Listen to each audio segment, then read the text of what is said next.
karya-karya teks dan ketubuhannya.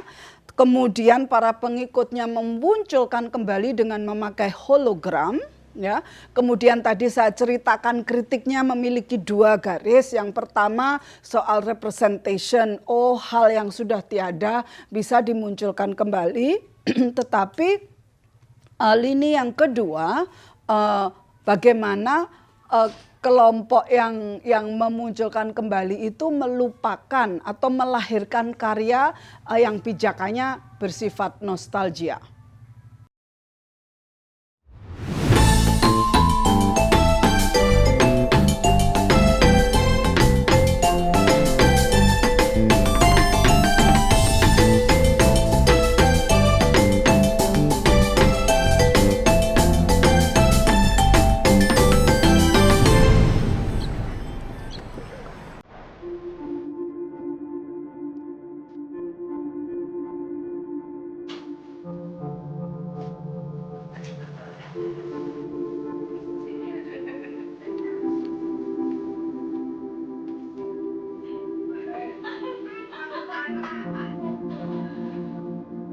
Saya Diah Larasati, alumni University of Gadjah Mada tahun 1997 di program Pasca Sarjana pengkajian seni pertunjukan.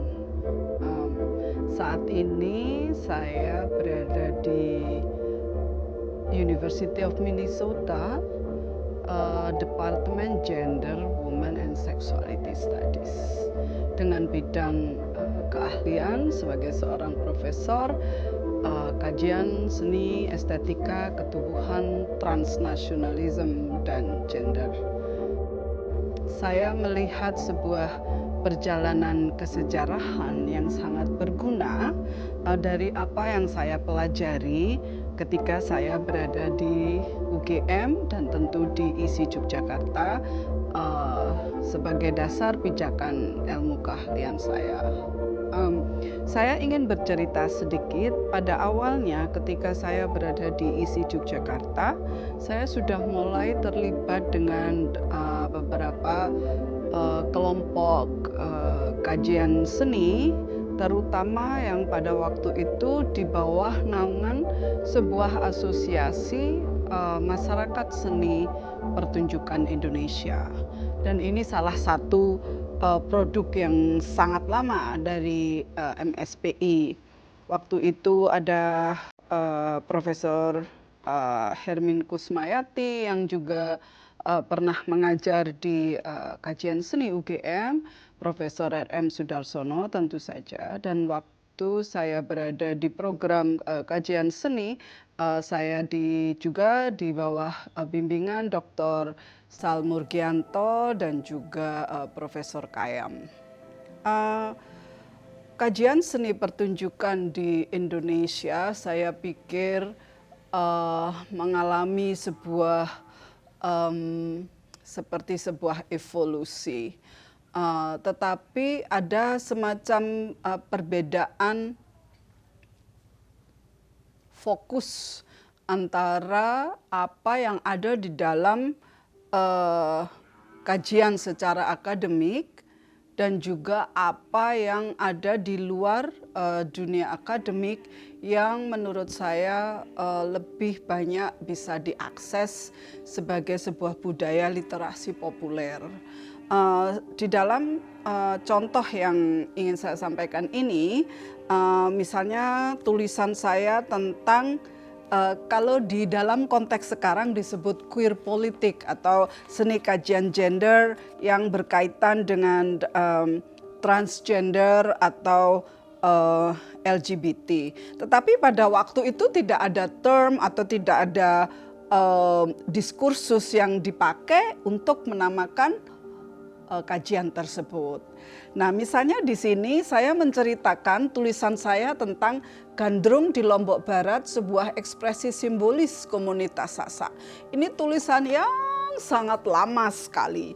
Di sini ada sebuah tembang yang menceritakan di dalam diskursus baru disebut theory of longing atau desire of kompanion di dalam kajian seni, di dalam diskursus Euro-American context. Tetapi di dalam kajian seni pertunjukan, kajian seni Indonesia pada tahun-tahun 1990-an atau 80-an, itu lebih mendasarkan pada kajian teks. Jadi tembang itu seperti apa begitu. Misalnya di dalam Gandrung di Lombok Barat ini, ya tulisan saya yang sudah sangat lama seperti saya sampaikan, itu diawali dengan analisis teks tentang bagaimana ruang cerita seorang penari gandrung di Sasak yang memfokuskan pada ketika dia menunggu datangnya seorang kekasih dari laut. Sehingga tembang itu di dalam pembukaan tarian gandrung itu sudah menceritakan yang apa di dalam konteks diskursus the now disebut theory of longing atau desire. Dan lebih komplitnya lagi, the longing ini sebuah ungkapan desire pada waktu itu dinyanyikan oleh seorang penari gandrung yang laki-laki dan nelayannya juga seorang laki-laki. Tetapi pada waktu itu tidak ada sebuah kehebohan tentang LGBT atau konteks diskursus tentang queer. Nah, saya pikir hal-hal seperti ini perlu dirunut dan dihayati bagaimana membumikan diskursus yang bersifat Euro-American ke dalam konteks analisis kajian seni di Indonesia. Itu salah satu contoh yang ingin saya sampaikan untuk membuka percakapan kita bagaimana sebetulnya kesejarahan seni pertunjukan, kajian seni pertunjukan di Indonesia. Kemudian di dalam kajian yang lain, kebanyakan rekan-rekan di UGM menggunakan judul misalnya studi fungsi, studi makna, begitu. Nah, kebanyakan di Indonesia kajian fungsi itu lebih merunut pada memahami bagaimana seni digunakan di dalam masyarakatnya. Nah, fungsi ini lebih meranah pada secara simbolik apa makna yang dihadapi, apa yang dihayati oleh masyarakat setempat terhadap seni pertunjukannya. Nah, saya ingin membandingkan kajian fungsi yang lain misalnya dari beberapa karya yang terbaru, yaitu yang saya pilih adalah kehadiran hologram atau teknologi yang bersifat digital dalam mengapresiasi tubuh tari. Nah, tubuh seni. Saya ingin mengambil contoh dari tulisan saya dalam koleksi Archipelago yang di dalamnya mengutarakan bahwa ada dua hal. Yang pertama, bagaimana digital atau teknologi membantu kajian-kajian fungsi seni yang baru, terutama masa pandemik, tetapi waktu itu belum pandemik, bahwa di dalam menggunakan teknologi atau digital, kita memiliki dua sisi kritik. Yang pertama adalah bagaimana digital membantu tubuh tari direpresentasikan, dihadirkan, dipanggungkan dalam sebuah set atau framing panggung yang sifatnya tidak stage, tetapi layar kaca, layar komputer, layar telepon, iPhone, Samsung dan sebagainya, mesin Samsung dan sebagainya. Tetapi dari kajian yang saya ingin sampaikan, ada hal-hal yang bersifat bagaimana di dalam konteks kajian tari dunia disebut kritik terhadap visibility atau theory of visibility. Nah, di sini saya ingin menyampaikan bahwa ada semacam runutan bagaimana digital atau di dalam konteks kajian yang saya sebutkan ini hologram merepresentasikan tubuh-tubuh yang sudah tidak ada. Jadi waktu itu contohnya adalah Tupac Shakur sebagai seorang seniman hip hop di dalam proses ketubuhannya, tariannya, lagu-lagunya. Nah, di dalam pemanggungan ini, di dalam konteks hologram ini, Tupac Shakur yang seorang aktivis kulit hitam di Amerika kemudian diingat kembali, dihayati kembali, namun dalam konteks nostalgia. Dalam artian bahwa konteks nostalgia itu perjuangan-perjuangan Tupac Shakur tidak bisa dihadirkan secara utuh karena senimannya sudah tidak ada dan ide-ide yang disampaikan juga dianggap sudah lampau, walaupun pada kenyataannya perjuangan kulit hitam, seniman kulit hitam dalam konteks menyuarakan perjuangan-perjuangan social justice masih berlaku sampai saat ini. Jadi kehadiran hologram seperti yang saya sampaikan memiliki dua tujuan. Yang pertama memiliki dua kajian. Yang pertama adalah hologram yang mampu merepresentasikan tubuh-tubuh yang sudah tidak ada, atau hologram atau digital yang justru menisbikan tubuh-tubuh tari dan perjuangannya. Jadi digital di sini memiliki kunci fungsi yang mungkin masih bisa dibukakan untuk dipakai sebagai inspirasi-inspirasi baru di dalam kajian seni. Nah, itu yang satu hal yang saya sampaikan. Jadi kita melihat kajian digital atau teknologi itu tidak hanya bagaimana digital atau teknologi membantu perekaman sebagai bentuk studi archive, tetapi bagaimana secara diskursus digital dan teknologi memiliki dua genealogi guna atau fungsi di dalam seni pertunjukan. Nah, ini atau dalam kajian seni ini seperti yang saya sampaikan tadi, yang satu bersifat merepresentasikan hal-hal yang sudah tidak mungkin sebagai bentuk pemunculan bentuk archive. Karena juga itu menimbulkan inspirasi-inspirasi untuk menjadi kritik terhadap hadirnya teknologi untuk yang mengakibatkan reduction terhadap proses kegunaan representasi secara ketubuhan. Ini satu hal yang ingin saya sampaikan.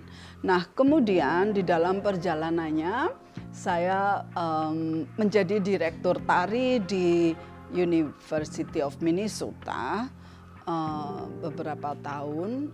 Di dalam tugas itu tentu mendekatkan saya kepada kajian-kajian seni pertunjukan, atau terutama yang bisa saya sampaikan hari ini adalah kajian tari. Satu hal yang ingin saya sampaikan, di sana ada semacam movement begitu, ada segregasi antara para pengkaji atau para seniman tari di dalam melahirkan karya-karya tulisnya. Salah satu hal yang ingin saya sampaikan adalah adanya gerakan ilmu-ilmu tari oleh para diaspora, para seniman diaspora. Kemudian juga ada gerakan atau pelahiran teori-teori baru oleh para ahli tari dan performer kulit hitam, seperti misalnya ini Black Performance Theory yang dikurasi oleh salah satu tokoh seni tari kulit hitam, kajian seni tari kulit hitam, Thomas de France dari Duke University, dan Anita Gonzalez. Waktu itu Anita Gonzalez saya pikir di University California, San Diego. Nah, di dalam kajian ini hampir kebanyakan kajiannya memiliki 2 atau 3 lini di dalam sifat kajian. Satu adalah melihat marginalitas sebagai sumber inspirasi untuk melihat kajian tari di dalam konteks dominans. Dominan dalam konteks Amerika adalah kulit putih, dalam artian termasuk tata hukum, sistem kepemerintahan, keterpisahan dengan masa perbudakan atau slavery dan sebagainya. Tetapi di dalam perkembangannya kajian Black Performance Theory juga seperti yang saya sampaikan di awal tadi juga memediasi proyek representasi. Nah, menariknya kajian representasi yang tadi saya sampaikan, misalnya hologram, digital, peran teknologi dan sebagainya, di dalam Black Performance Theory juga disebutkan bahwa popular music atau hip hop dan segala bentuk ragam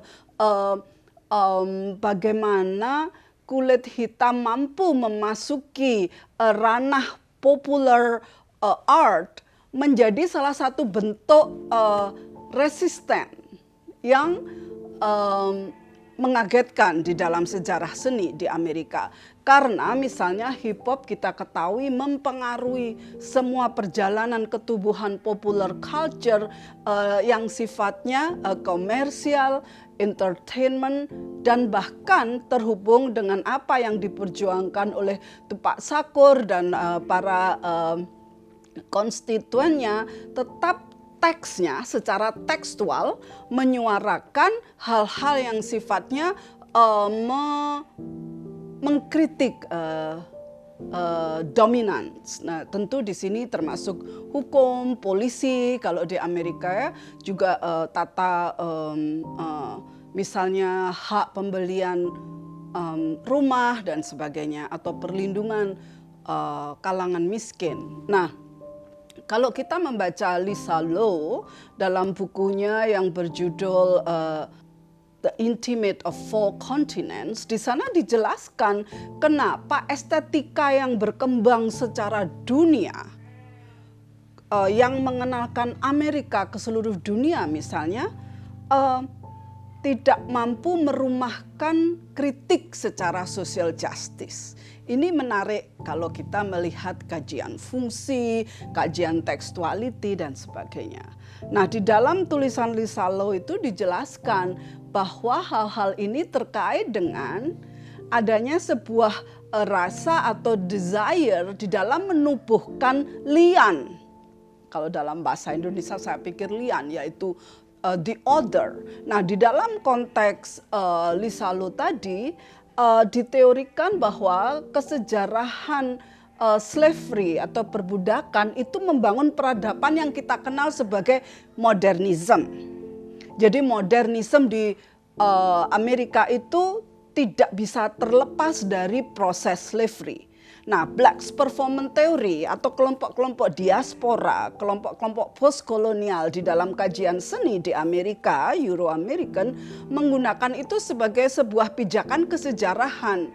Jadi intinya kita tidak bisa terlepas dari historiography of state. Jadi bagaimana kenegaraan settler kolonial itu dibangun.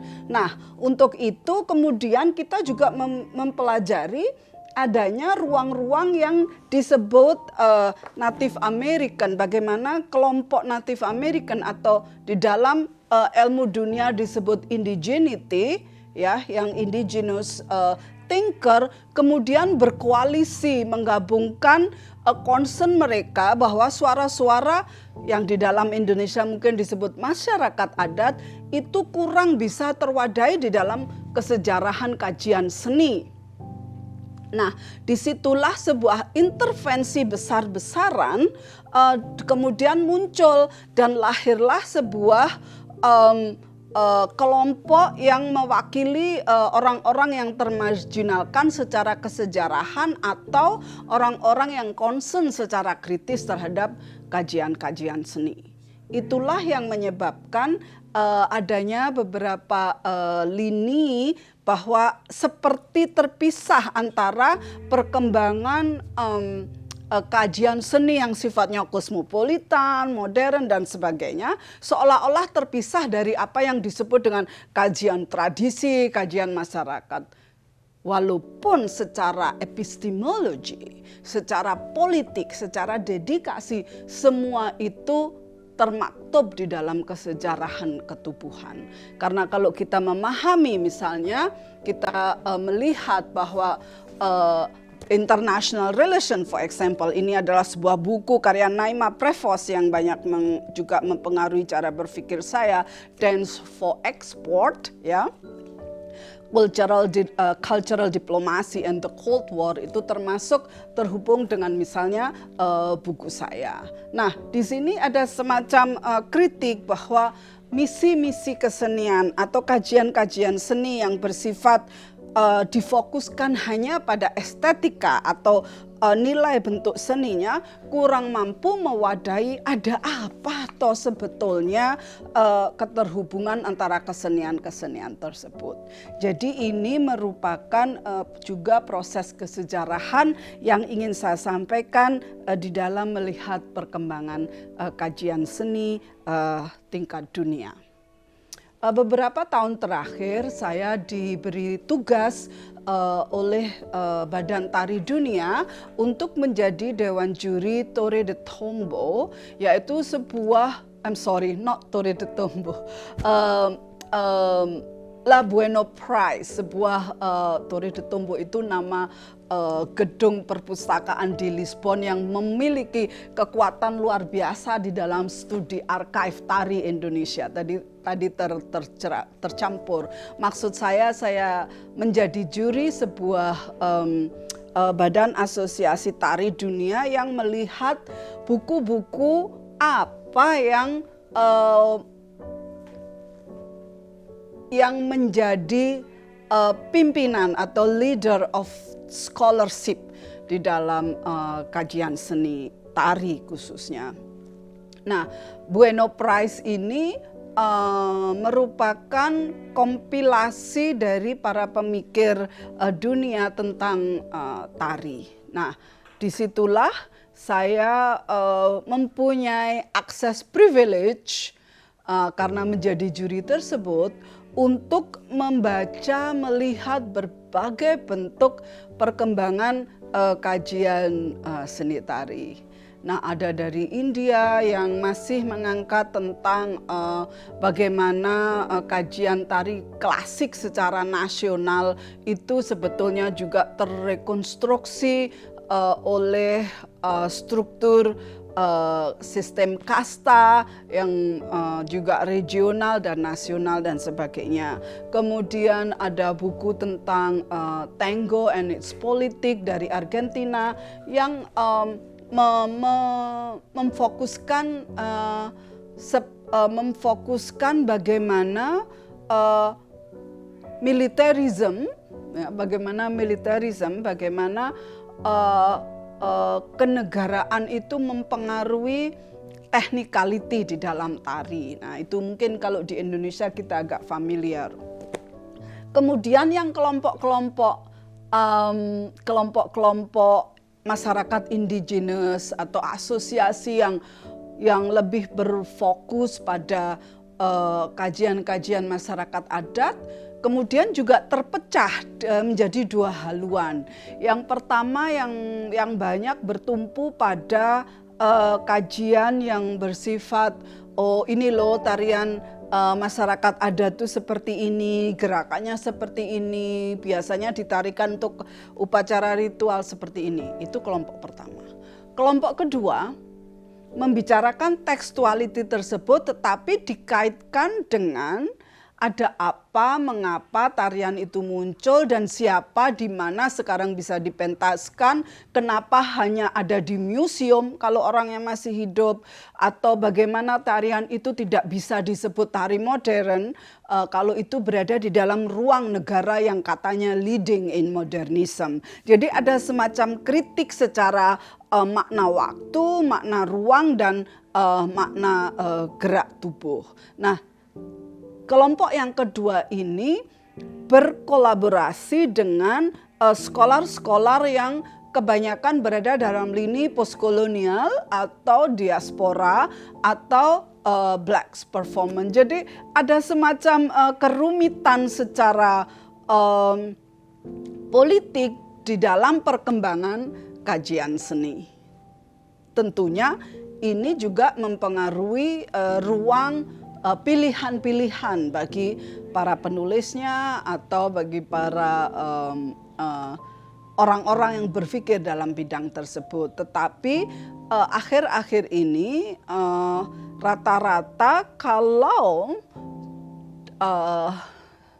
scholar yang berkutat di dalam dunia akademik seni di Euro-American konteks dan beberapa thinker di luar tingkat akademi, mereka juga memiliki consciousness secara kritis di dalam memilih kajian dan gayanya sebagai pilihan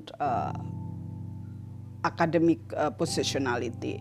Jadi itu hal kedua yang ingin saya sampaikan. Kemudian ada hal-hal yang menjembatani di dalam proses perbedaan-perbedaan lini tersebut.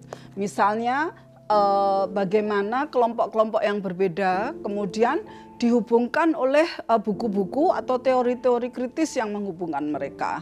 Nah, ini yang kemudian melahirkan misalnya kemungkinan-kemungkinan kolaborasi. Misalnya para scholar yang berada dalam garis modernis yang kebanyakan memakai digital, memakai teknologi, memakai teori intervention atau representation atau ruang-ruang yang tidak disebut tradisi atau masyarakat adat, memiliki korelasi atau relational inquiry dengan misalnya scholar-scholar yang berada di dalam ranah keilmuan yang postkolonial atau diaspora tadi dengan melalui misalnya kritik terhadap kehadiran mesin atau teknologi. Saya contohkan misalnya begini.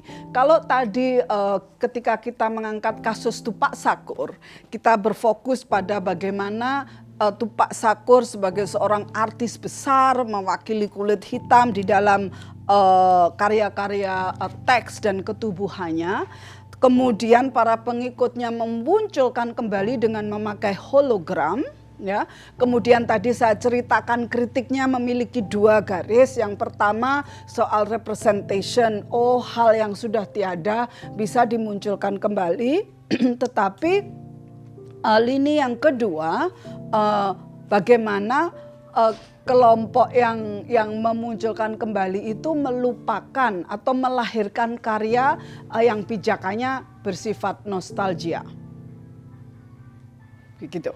Nah, dalam konteks kolaborasi yang sekarang, yang tadi saya sampaikan, kemudian melahirkan karya-karya tulis baru yang bersifat dihubungkan dengan kesejarahan bagaimana secara waktu mesin-mesin itu terhubung dengan tubuh-tubuh minority gitu. Nah, kalau di Indonesia konsep minoritasnya tentu berbeda dan ini mungkin perlu dilihat sebetulnya bagaimana membuka ruang kajian seni yang netral dalam artian bentuk tetapi tidak netral secara posisionalitas dan ini saya pikir yang menjadi kunci perkembangan kajian seni pertunjukan terutama tari.